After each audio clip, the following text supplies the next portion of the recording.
You're listening to another episode of the Coaster101 podcast. I'm Andrew Stillwell, and we've got a very special guest on the podcast this week. Nobody from the Coaster101 team, thankfully or unthankfully, I don't know. But several months ago at this point, we had the Weber Group on to talk Snake River Expedition at Cedar Point. Their interactive spieling, they did the theming for the boat ride at Cedar Point that's been a hit with guests. But the good news is the Weber Group enjoyed our podcast so much that they wanted to come back on and talk about another recent project that they've been working on. And then as theme park fans, it's not often we get brand new theme parks built in the United States, especially from the ground up. But in Waterloo, Iowa, the Lost Island theme park is currently under construction, opening very soon. And we are very pleased to welcome the Chief Theming Officer of the Weber Group and a partner of the company, Jim Doiron, to talk Lost Island. Jim, how's it going? Good, thanks. Happy to be here. Thanks for having me. First thing I want to ask you, I need to know your background, but I also need to know a little bit more about the title of Chief Theming Officer and how that came to be. Yeah, for sure. I wondered that myself when I first got it. So my background is I grew up doing construction from probably the age of 12. When I was 16 years old, I built a 100,000 square foot house with my dad. So I've always been around construction and contracting. And then I went to school for I'm sorry, I said 100,000. I meant 10,000. So I was just thinking 100,000. No, that's not right. 10,000 square foot house. It's a big house. Yeah, right. It was 20 some odd years ago. When I went to school for art, so I have a BFA in painting, but in that experience in art, of course, art schools you go through sculpture classes and clay classes and all of these other trades and materials and creative uses of all of that kind of stuff. And so when I got out, and actually when I was still in school, I was working as a museum curator and a museum exhibits designer and builder. And so when I came back to Louisville after a short time in Michigan, I was doing construction for about 5 years, and then a friend of mine had been talking to me about Weber Group forever and said, you really need to go over there and see what these guys do. And so one day I did, and decided that I would really love to just work in the shop and come over here and do what they do in the shop every day. And so I started, that was about almost 11 years ago. And I started off in the shop doing carving foam, painting elements, sculpting, doing fiberglass, all of that. So I've got some hands-on experience with everything from the fabrication in the shop all the way through to driving something out into a site and installing it. And then at one point they had asked if I would be interested in being a project manager, and not knowing really what I was getting into, but not being terribly afraid to take a risk, I said, sure. And so I did 2 years of project management and got to see it from, that side of the process. And then shortly after that, they had asked me to move back down in to manage the shop. And so I did that for about 3 years. And in the process of still sort of doing that job is when they asked me to be the director of specialty fabrication, which at that time, that was the title for my job. And then after a little bit of doing that, they asked if I was interested in being a partner. And so that's when my title really changed to Chief Theming Officer. Chief Theming Officer kind of came about for lack of a better term for someone who builds crazy stuff every day or is in charge of building crazy stuff every day. So it just sort of, you got to have the chief and officer in there. So we just needed the other third word to figure how to fill that in. Well, it definitely looks good on a resume. That's got to be for sure. It's a conversation starter. And speaking of crazy things that you build, let's get into Lost Island theme park. Can you tell us a little bit about how Weber Group kind of first got involved in the Lost Island project? Yeah, And kind of absolutely. what the company's role is now?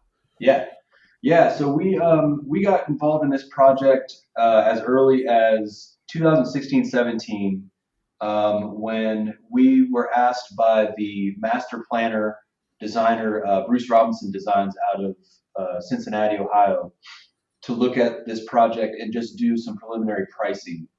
One of the things that Weber's particularly good at is taking a pretty picture or a napkin sketch and just going, I think that's $2 million.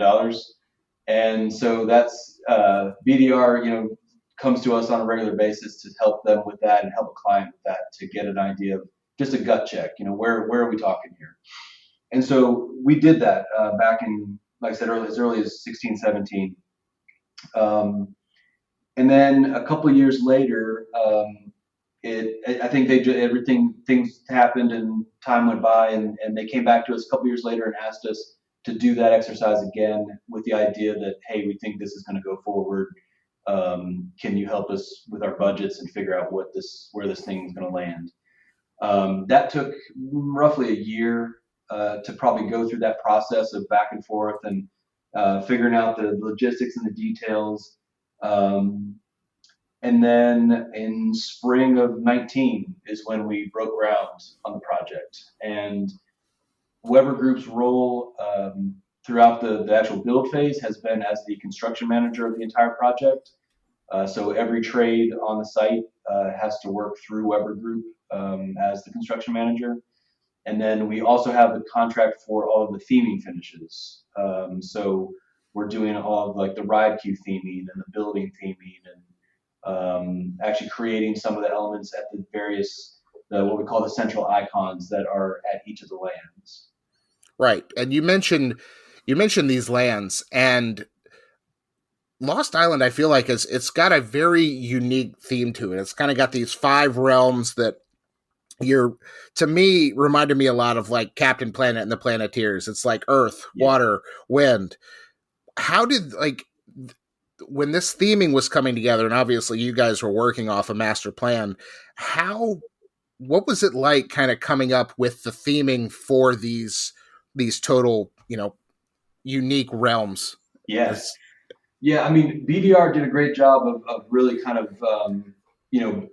building the bones for each of these worlds and the backstories, and had some great kind of concept imagery and concept ideas for each of them. We really just took those concepts and tried to figure out, as part of the exercise of the estimating. Of course, one of our biggest exercises is, can we build this, and if we can't build this, what can we build for the price that works for the client? And so our exercise there was to really take their concepts, figure out how this thing actually can get built, what is the most economical and the most maintenance friendly and all of that, what's the easiest thing for the end user to use, what's the guest experience.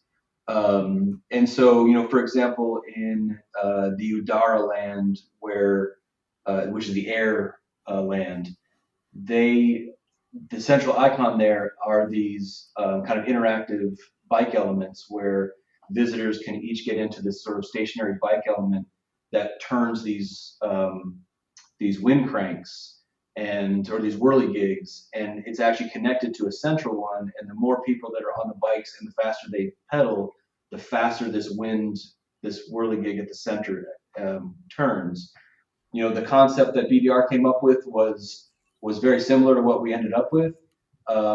What I think we did and brought to the table was that we made it so that is functional and user friendly and aesthetically pleasing as BDR designed it. So yeah, it's really just taking that and trying to figure out what is the best process to go through to make this thing reality. Right. And, something our audience might not know about the Weber Group, obviously they know you from projects like Copperhead Strike. I've heard the name Weber thrown around a little bit with King's Dominion, recent Jungle Expedition. Yep. But what they might not know is that outside of, amusement park theming and things like that, you guys are, general contractors. You build housing developments and things like that. Yeah. What is the biggest, what is something people might be surprised or not really think about when it comes to the ground up construction of a theme park, and how does that really compare to something like, an apartment complex or housing units and things that the Weber Group builds? And it's I'm not going to say spare time, but it's in its non-theme park time. Right. Yeah. No. It's. I mean, it is easily 50% of our company is commercial construction. We build upwards of 3,000 units a year in that division. So it actually it's not very different. I would say, except for in terms of scale. It's 100 acre site that we're working on in this project. But a lot of the the structural, the engineering, the foundations, all of that is very similar on a broad spectrum. Really, because there are 5 major buildings on that site, and for all intents and purposes, it's a similar methodology for building those. I'd say the one exception is when you're dealing with the dynamic loads of a coaster, like a launch coaster, like Cannon. That's a totally different animal.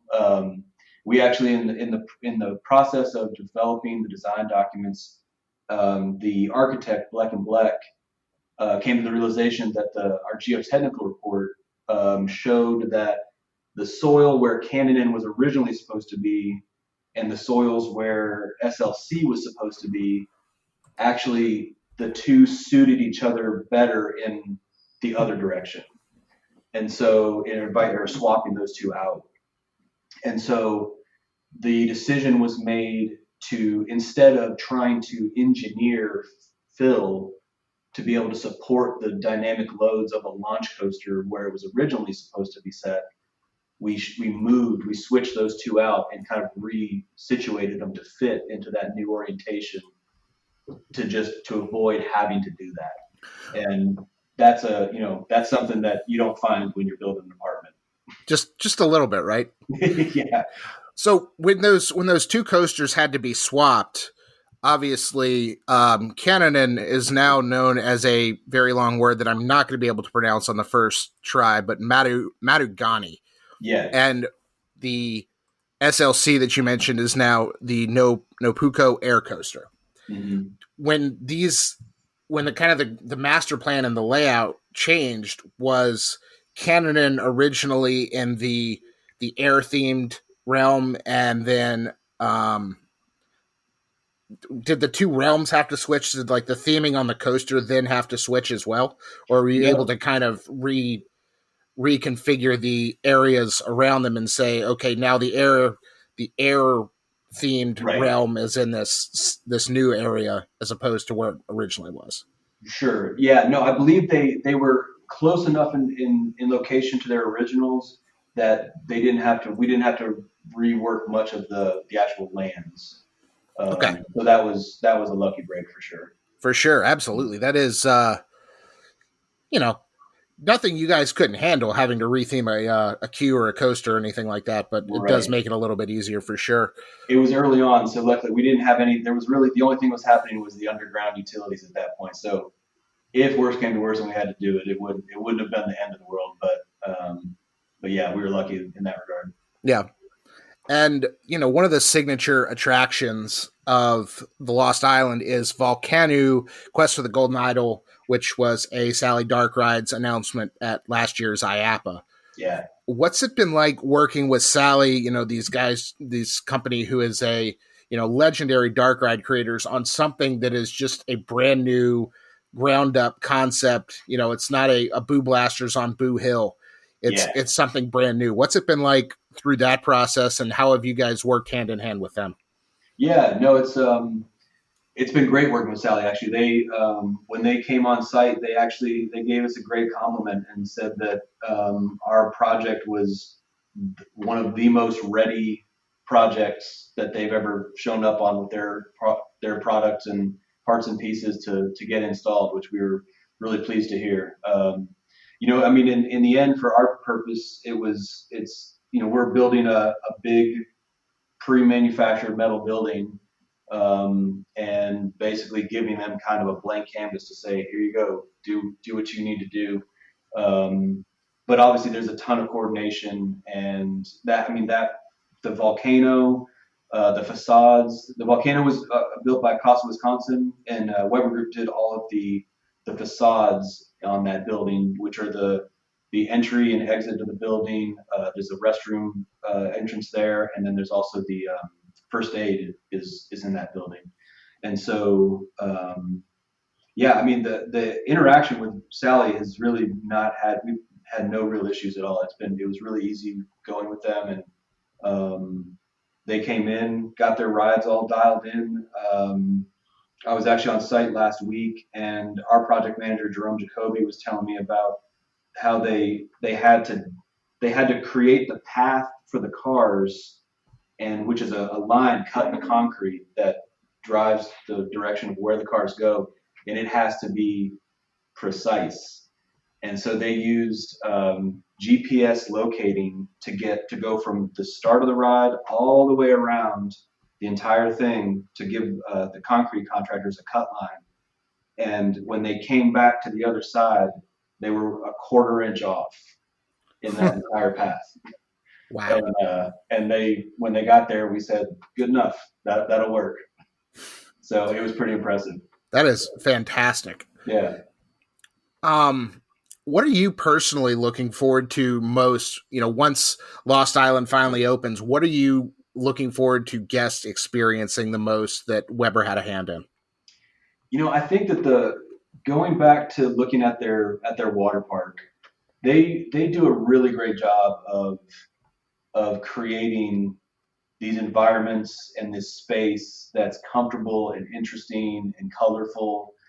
And I think the fact that you've got a park that has these 5 different lands and all of them being as unique as they are, I mean, I think that's really going to be the real exciting part of the visitor experience. Is you walk in, the entrance building is really an impressive timber construction building. The tikis at the front are really well done by Costa, Wisconsin. And then when you get into the park and that iconic view of the merry-go-round right there in the center. And then as you move through these spaces, each of these lands have such unique finishes and colors, and the birches themselves, the owners actually produced all of the light poles for the park, and they actually produced unique light poles for each of the individual lands, and as soon as you cross over a land, you can see it just by the light poles. I think that attention to detail is something that some people may notice it. It might be just a subconscious thing for others, but it's definitely, I think, an important factor with the way that the Birches have built this park. Is there any difference working with a family-owned company like the Birches with the Lost Island Water Park versus like a corporate entity like somebody like Cedar Fair? Not really, honestly, because in the end, even working with someone like a Cedar Fair, you're really working with the individuals, the people on the ground. Yes, you do have the higher ups and the corporate entity as a whole. You're working with them at times as well, but in the end, it's the day-to-day interactions you have with the project managers, the internal project managers, and the design people, and that kind of thing. So it really wasn't too dissimilar from working with someone like a Cedar Fair. Perfect. And as we know, no construction project can go off 100% perfectly. Were there any major challenges from the groundbreaking in 2019 to the opening later in 22? Obviously, those 2 dates, they kind of sit on both sides of a global pandemic, this little thing called COVID. But were there any other major challenges to the construction process? Yeah, I mean, it's been interesting. I would say, if anybody ever plans to do any construction anywhere, if you go to Iowa, plan on a significant number of weather days. It is that was other than a pandemic, which is kind of odd to even say. The other factor was really the weather. I mean, the winters are brutal. The wind is a huge factor. The other thing that happened, I don't know if you remember, but they had 200-year wind events Oh wow. in 19. One of them was the Deroche that just flattened corn cribs and other agricultural buildings in that space and did a lot of damage. Um, but yeah, I mean it's really that site has gone from bone dry, just dusty, desert-like environment to a complete mud pit in 24 hours. Wow. It's just been a real challenge with the weather. Gotcha. Okay. Um, and maybe we don't have to talk about this. I can cut this if we need to, but I know there was a fire on site in March Yeah. with the log flume building. I mean, were there any challenges assorted or not assorted associated with that? Not really that affected the major project. Okay, That ride for sure. got it. But as a project on the whole, it was very lucky that it if there was if you had to have an event like that, it probably couldn't have happened in a better spot because it was kind of isolated to one side of the park. Our plan, we're actually actively working to try and get that building back up and erected. So, but it's in the meantime, we'll be able to kind of isolate that probably with some fencing and things like that to just give us some space to be able to continue to get that thing built. But yeah, luckily it really didn't have a major effect on any of the other construction. Perfect. Well, now I've got to ask you, and this might be like picking one of your favorite children, but of the five realms at the Lost Island theme park, you have the Mura, which is fire, Yeah. Awa, which is water, Udara, which is air, Yuda, which is earth, and Tamariki, which is spirit. Do you have a favorite realm in the park, and why? Man.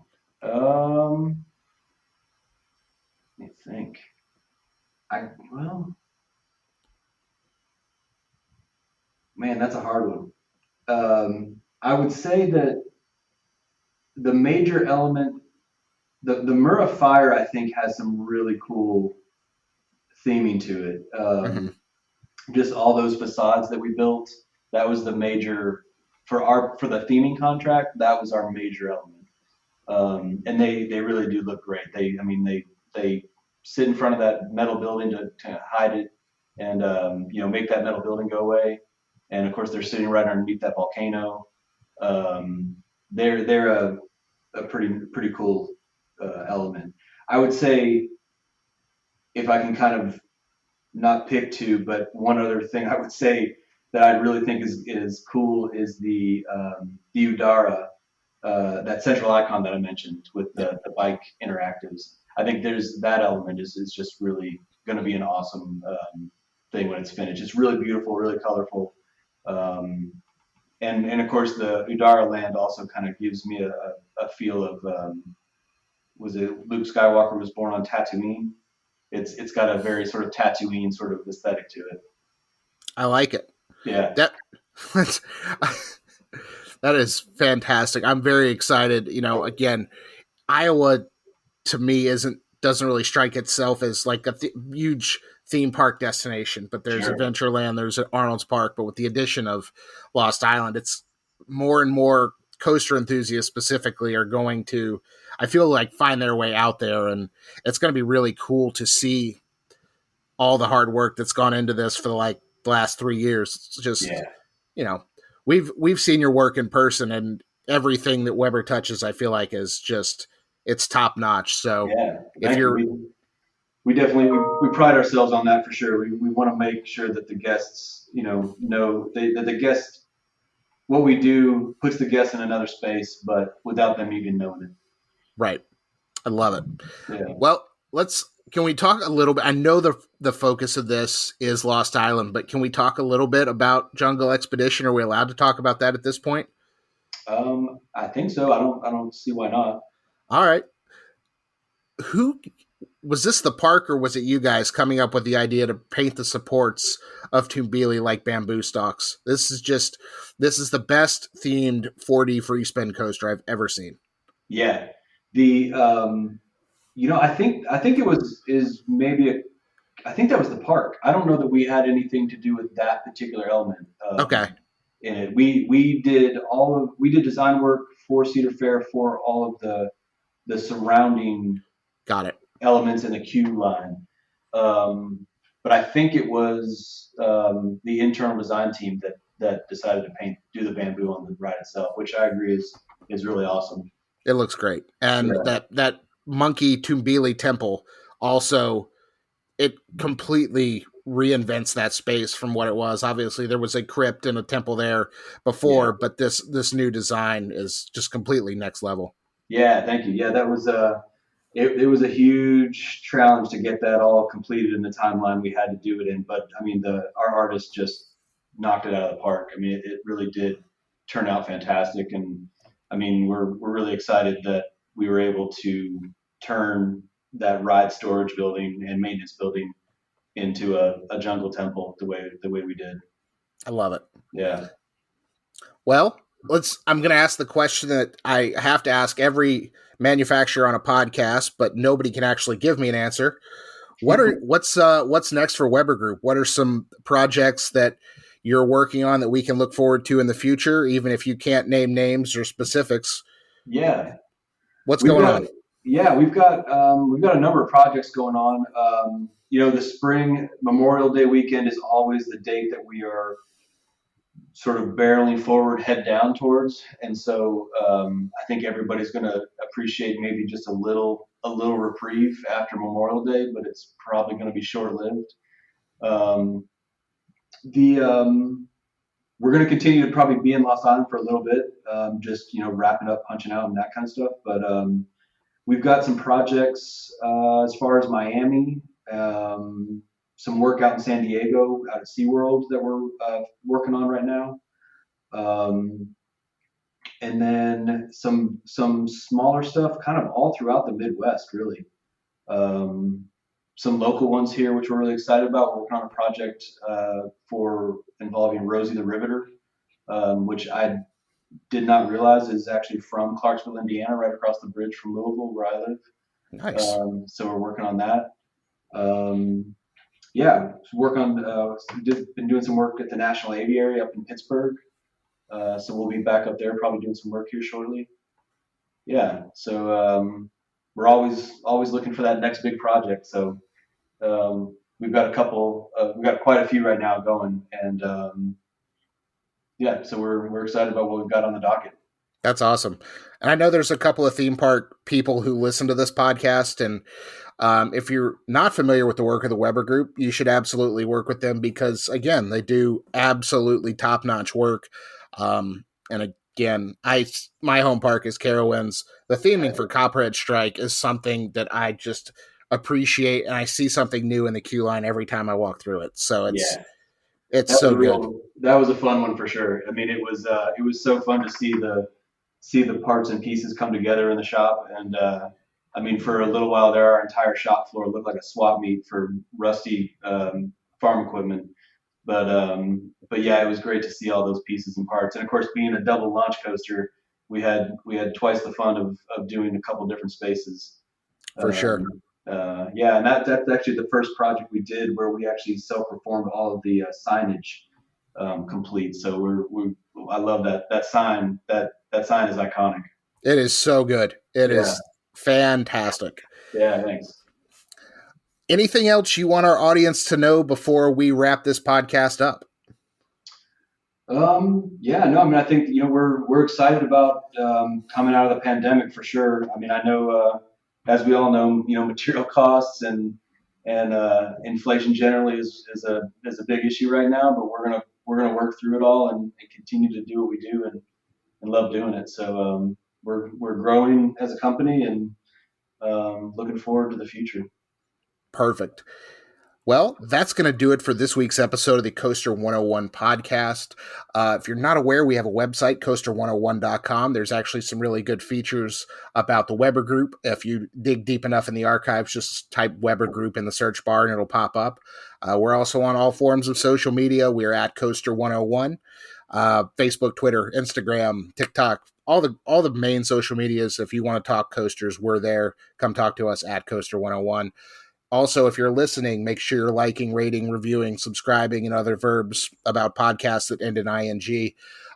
We love the 5-star reviews on iTunes and Spotify, so keep them coming. And thanks, as always, to Justin Mabry of JM Music Design for our theme music. Jim, really appreciate your time. Thanks for coming on. Yeah, absolutely. Thanks for having me. Enjoyed it. Yes, sir. And we will talk to y'all again soon. See ya.